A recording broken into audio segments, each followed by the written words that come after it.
И последняя традиция проводить крещенские купания в Мирном сложилась не так давно, всего несколько лет назад. Но уже сейчас на базе отдыха Чуналыр идут работы по установке купели. До праздника крещения остаются считанные дни, рассказывает Елизавета Кочетова. Уборка снега, вырезка льда, установка купели. На базе отдыха Чоланыр идут подготовительные работы к крещенским купаниям. В день Богоявления сюда приедут все желающие, чтобы окунуться в священной воде Иордании.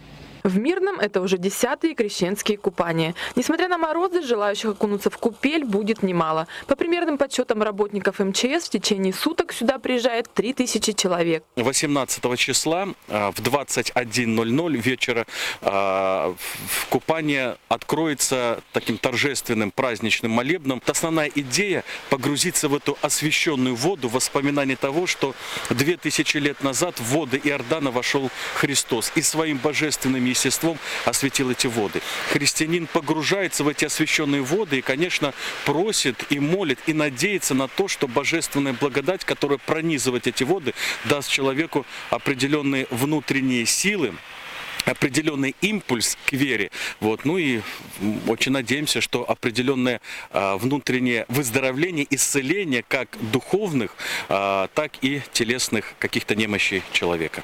Если вы впервые решили окунуться в освященные воды, запаситесь махровым полотенцем, купальником, резиновыми тапочками и, конечно же, термосом с горячим чаем.